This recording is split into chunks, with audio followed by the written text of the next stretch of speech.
தாத்தா காமராஜர் மணிக்கணக்கா பேசிட்டு நான் சொல்ல வேண்டியதை சொல்லிட்டேன், நல்ல மனுஷன் பார்த்து ஓட்டு போடுங்க.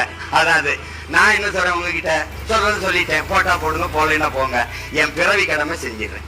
இதுக்கு மேல அண்ணனுக்கு ஏன் போடணும், எதுக்கு போடணும், அது உங்க விருப்பம். வாக்குக்கு காசு என்கிட்ட இல்ல, இருந்தாலும் தரமாட்டேன். உங்களுக்கு தெரியும், அறிவாசான அம்பேத்கர் எவ்வளவு வழி இருந்தால் மதிப்பு மிக்க நம் உரிமைகளை சில ரொட்டி துண்டுகளுக்காக விற்பது அவமானகரமானதுங்கிறார். நம்முடைய தாத்தா தெய்வ திருமகன் முத்துராமலிங்க தேவர் வாக்குக்கு காசு கொடுக்கிறவன் பாவி, அந்த காசை வாங்கி கொண்டு ஓட்டு போடுகிறவன் தேச துரோகிங்கிறது. அப்படின்னா நம்ம எவ்வளவு பெரிய தேச துரோக குற்றத்தை எத்தனை தடவை செஞ்சுக்கிட்டு இருக்கோம். வேற எங்க அண்ணா என்கிற பெருந்தகை தங்கத்தை யாராவது தவிட்டிற்கு விற்பானாங்கிறப்ப அவங்க ஆளுதான் தவிட்டுக்கு வாங்கிட்டே இருக்கு ஒவ்வொரு. அதனால மதிப்புமிக்க நம்முடைய வாக்கை அநீதிக்கு எதிராக தூக்கணும். நல்ல ஆட்சி, நல்ல அரசியல் மலர்வதற்கு பாடுபடணும். நீங்க எல்லாம் இந்த நாட்டின் நிர்வாக பணிக்கு தயாராகின்ற ஆக சிறந்தவர்கள். ஊழல் லஞ்சத்திற்கு நான் எதிராக இருப்பேன், சகாயம் பத்த